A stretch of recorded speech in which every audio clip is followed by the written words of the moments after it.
Hello, welcome again to another edition of Firefighter News.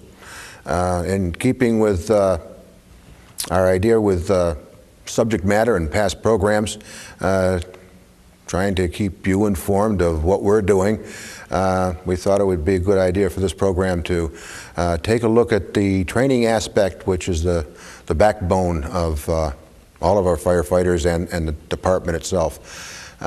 With us today is Captain Bob Czerwinski, our training officer, and Bob has been with us quite a while and has worked in conjunction with myself and the administration developing programs for not only our regular firefighters but also programs for our probies per se. Bob, welcome to the program. Thank you, Chief. Good to be here this morning.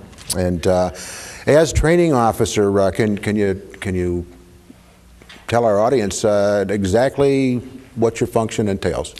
Well, being the fire department's training officer is kind of a multi-talented position to be in. Okay, we're in the area where we can make the most change and bringing out the best in people. We spend a lot of time developing our firefighters, working with new people, our probies or new recruits, working with them to give them the basic skills. And that's probably the primary function of the drill master, is to develop basic skills with our people, and then we can move on to master and maintain those skills. When new firefighters come to us, basically they have no knowledge, no prior knowledge. We have had some people who have spent some time in fire service, either in a volunteer capacity or maybe in the armed forces. They've come to us with some skills that we can build with, work with. Of course, we do need to change some of their levels of training. And once our people go through, we currently run a 160-hour training program for new recruits. Mm-hmm. And as they progress through that program, they can, what I like to say is there's national standards out there for Firefighter 1 and Firefighter 2. And as our firefighters progress through those 4 weeks of training, I like to think that they do manage all of those requirements for right. Firefighter 1 and Firefighter 2. The national standards that you speak of, developed through IFSTA? No, these standards are based around National Fire Protection Association standards. Okay. And then there's different certifying agencies, and those are things that, firefighters can go back to the Massachusetts Fire Academy and take these certifying exams to become actually certified, okay, right. with a certificate to say, yes, that they meet these qualifications. We generally don't certify people. After our training programs, they do demonstrate competency. They show that they can do the skills, and that's what really qualifies them to do that job. Okay, the difference now, if we could just kind of differentiate between the national, or the state academy, which is in Stowe, and most of the firefighters throughout the state go to that academy for their certification. We do have our own training officer, yourself. Correct. We do have our own drill yard. Kind of explain the difference that we do train our people here. We don't have to send them away. We generally don't send our people away. People can volunteer to go away to courses that are offered at different sites throughout the state or adjoining states, whatever. The Massachusetts Firefighting Academy is located in Stowe, which is the east of Worcester. It's about a 2-hour ride from here. So it's not truly convenient for our people to attend classes there. The Fire Academy does have a basic recruit training program, which is 11 weeks in length. There's no dormitory facilities down there. There's no true means for our people to go down and stay comfortably without living in a motel or out of the back of the car. I don't know what the hell we'd do. But so it's difficult for us to send them for that 11-week program. Here we do our own people. I feel confident after 4 weeks that they know the job, they know the basics to get by here. What we will do is, after the training here, they spend another month riding along with different companies, different officers on an engine company, on the rescue squad, on the ladder truck, and they build their skills even more over the next 3-4 weeks there, more or less on-the-job training, working with company officers and seasoned firefighters. And it's a big help that we have our own drill yard. At least the people before us had some foresight to build our own drill yard here in Pittsfield. Our facility and 54 Pex Road has been there for 45, 50 years, okay? I know early 50s, I've seen some footage from 1954 that shows them using the drill yard, so it's obviously been there for that period. And they built a 6-story tower with drafting pit and hydrant availability, and we've kind of adapted with it over the years. We use it for, again, our basic recruit training, and also to maintain our firefighter skills. The firefighters that we have on the job, they need to constantly be updated with new techniques, new technological advances, new equipment that we purchase. And so they come down to Pex Road also on a daily basis. We run drill school for a couple hours every morning and a couple hours every afternoon, weather permitting, to bring people down and brush up on their basic skills, maintain the skills that they have. That's pretty important. Okay, and we also use the training yard on Fridays. I've had a number of questions from the public as to, well, why don't we do those fires that we used to have on Friday anymore? We have started doing those again, and we have had a number of groups that it's a good training tool.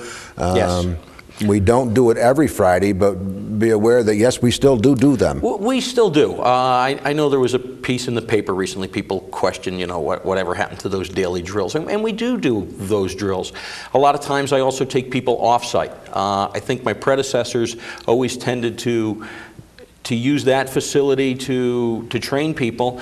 And unfortunately, after a couple of years here on the job, the firefighters know that building forward, backward, upside down. We can put them in a smoky atmosphere in that building, and they're not worried about it. They know where they're going. So we've also used some other city-owned property to do other types of practical evolutions, laddering evolutions at some of the different schools. The old Newberry's building, we worked off McKay Street a couple of years ago. I've used empty parking lots for driver training programs.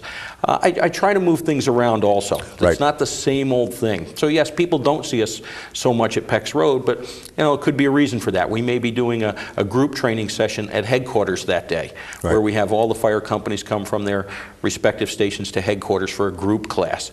But it's still on a daily basis. We still have people assigned to go to drill school, and they'll be doing some type of activity, whether it's at Pex Road, it could be at a remote site.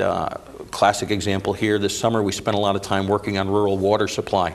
There's always been a question about the water supply up in the outer Churchill Street area. And last year the City Council appropriated funds. We built a combination of effort between the fire department, engineering, and the water department. We built and installed, or designed and installed, a new dry fire hydrant out at the Scase property on Cascade Street. And so we spent a lot of time out there this summer teaching people how to draft from it, use it, what's its capabilities. That's an excellent point. I thank you for bringing that out, because in conjunction with Councilor Guzzo, who pushed this particular thing to get done out there, it wasn't a case of just throwing the dry hydrant in and just knowing it was there, putting it on our map to make sure that any responding engine company could make that.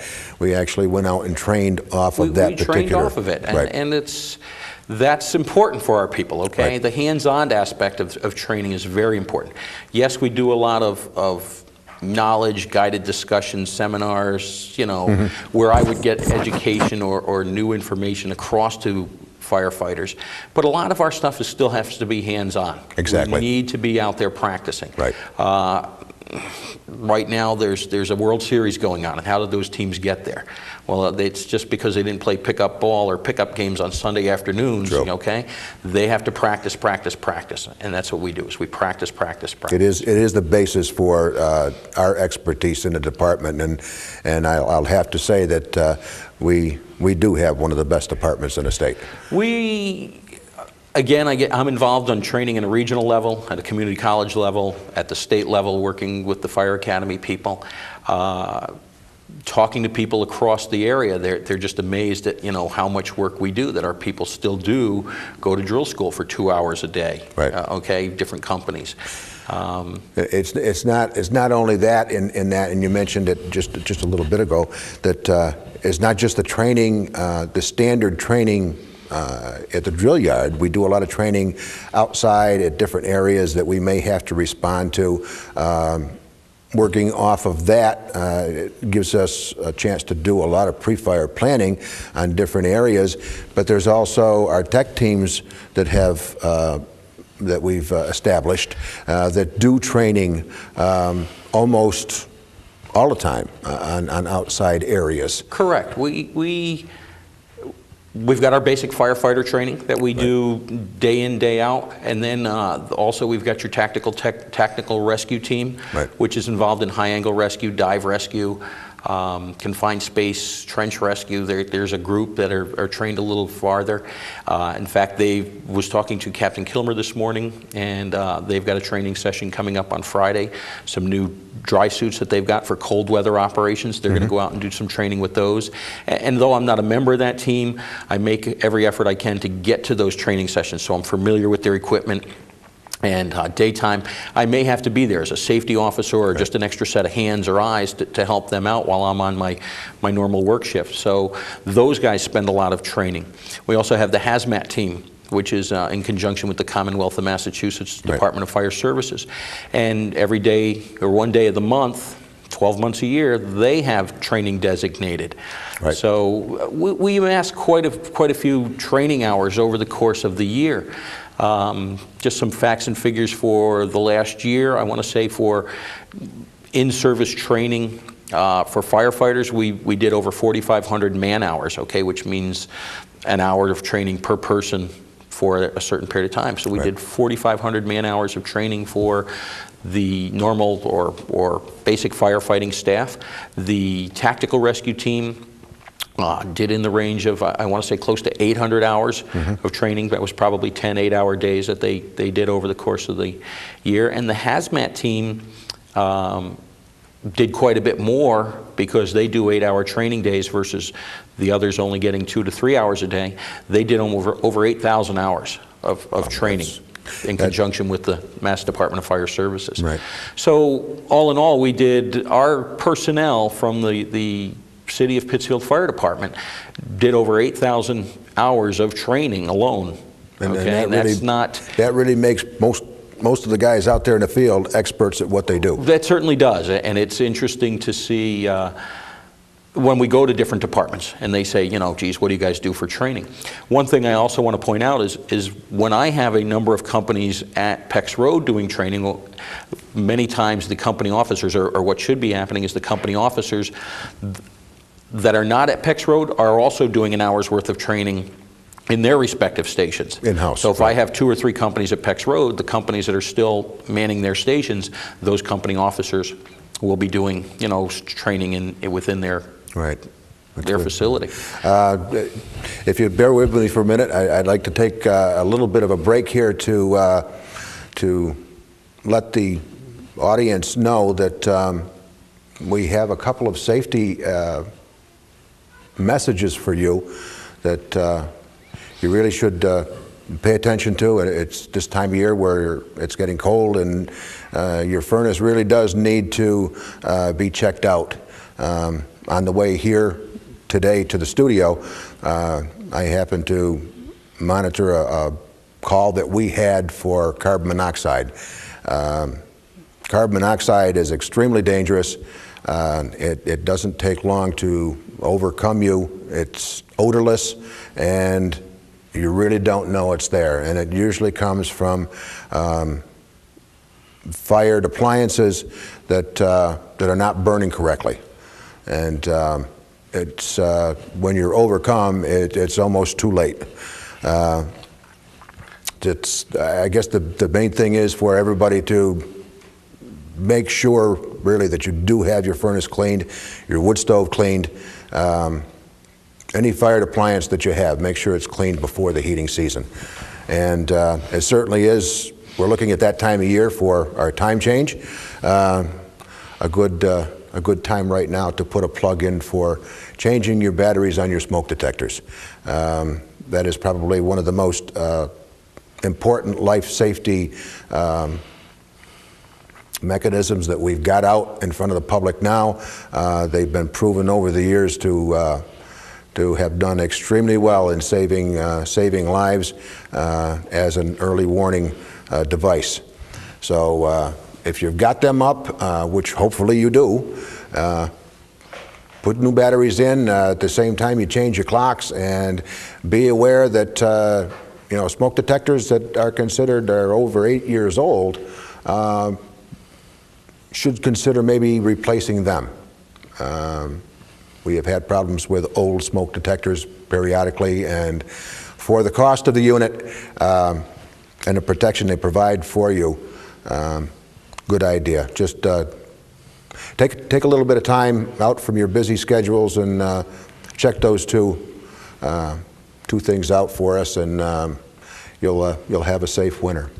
Okay, thank you. We'll return here with Captain Bob Czerwinski, our training officer in Pittsfield Fire Department, and we're basically discussing the training hours and the different teams that we have, the basic firefighter training that we have throughout spring, summer, and fall. During the winter, Cap, what do we do during the winter for our training? Well, wintertime comes, and obviously we can't do work outdoors. We tend to do a lot of again, work inside the stations, individual stations. This is a good time of the year to beef up the skills on talking about size up or doing some pre-planning on different hazards, target hazards we may have in the community. We also tend to spend a lot of time doing our emergency medical services training this time of year. Again, because we're indoors, the basic skills that our people have to have, such as CPR training, cardiopulmonary resuscitation training, we usually perform during the winter. We've just, the 5 new defibrillators, semi-automatic defibrillators that we've purchased are in. The training material is in. We've just got a new CPR simulator mannequin that we can actually hook these defibrillators up to and shock the mannequin.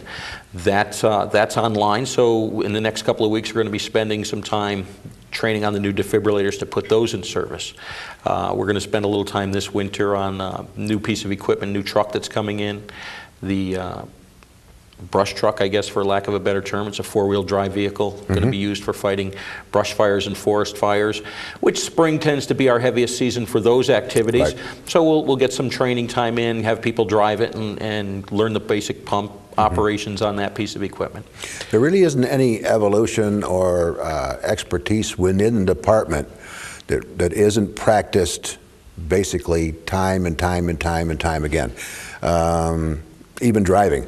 It's a guy has to break in, exactly, like driving back from jobs, that type of thing, and then before he actually responds to a call. Right. We don't just let anybody get in the seat of an apparatus and respond someplace. Obviously, there's legal considerations there to think about, and just the operations of the vehicle. We're now driving a 15-ton truck that handles much differently than a car does, and of course knowing how to work all the knobs and gauges and buzzers and dials and stretching hose lines and making sure you've got the correct pressure to deliver the right amount of water to the people on the end of the hose. That takes practice. Many of our firefighters have taken programs such as out of Berkshire Community College in the fire science program.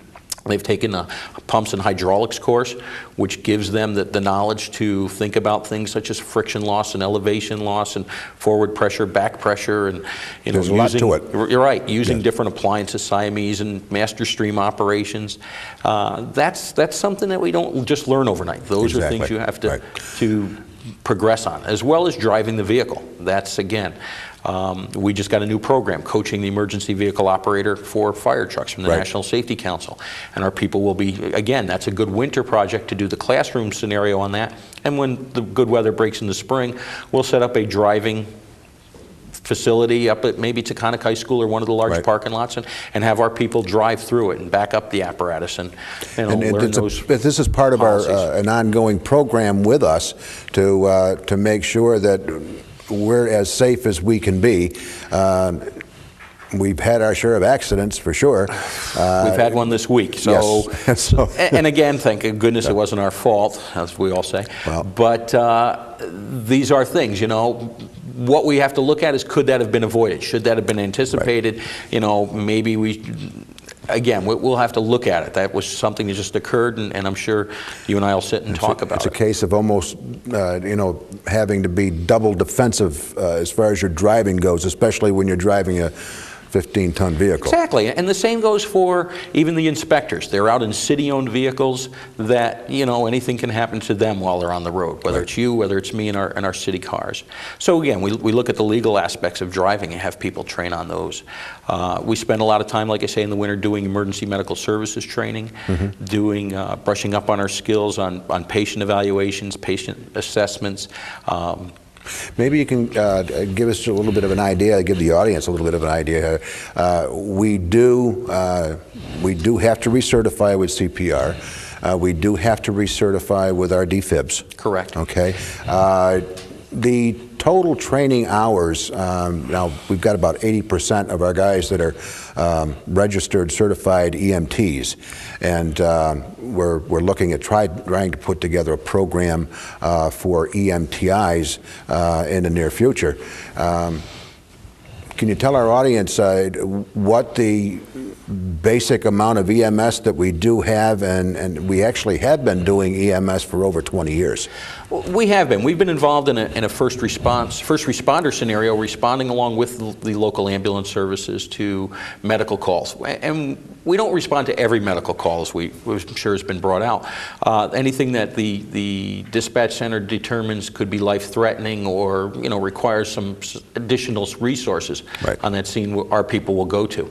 In light of that, many of our personnel have taken the emergency medical technician course, 100+ hours of basic EMT training, which has to be maintained.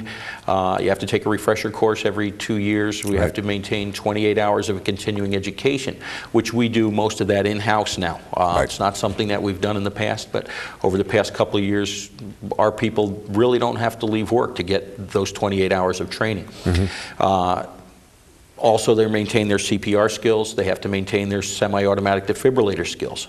All of our people, whether they're a EMT or just trained to a first responder level, which only requires 28 hours of training to maintain proficiency in, you know, basic first aid maneuvers and CPR.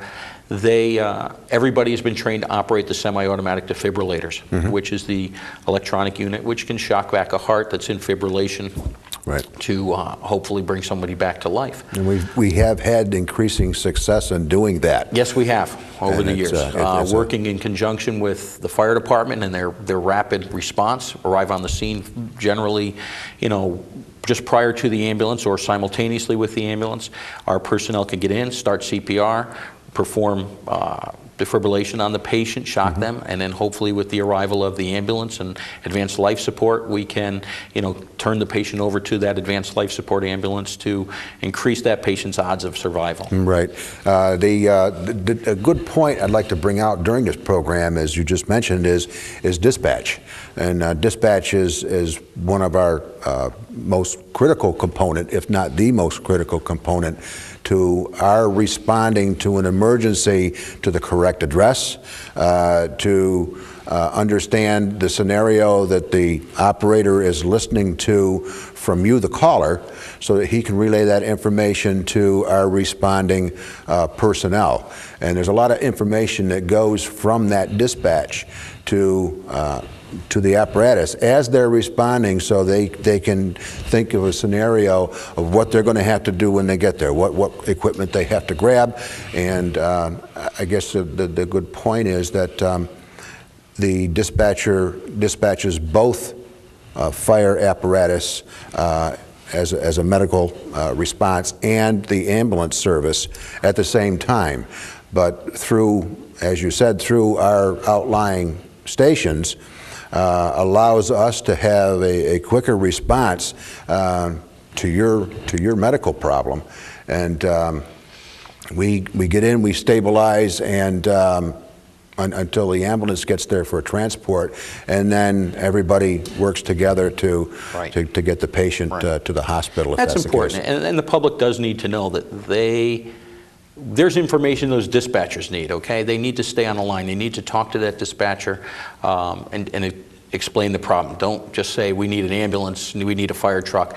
You know, Right. they try to, if it's a fire, obviously you got to get out of your house, call from a neighbor's house. Right. If it's a medical problem and you're calling from home and you dial 911, you know, stay on the line. Give us the information, because that information gets sent to the responding equipment, the fire trucks, the ambulances, and here's where our training comes in, because now we start to size up and say, this is the work that, you know, this is the function that we're going to have to perform when we get there. Let's take in the proper equipment. Right. And, you know, take care of this patient right from the start. Right. We're not playing. It's an excellent scenario that we have here in Pittsfield, and we do have one of the best responses for medical emergencies between the ambulance services and the fire department. Right. And it's probably the best. One of the best that in the state as far as being able to offer services. I'd like to thank Captain Czerwinski for being our guest today Pleasure on coming training, and I hope you, the public, it gives you some more information about what we do and where we're coming from and how we can help you. Thanks for being with us, and look forward to seeing you next time.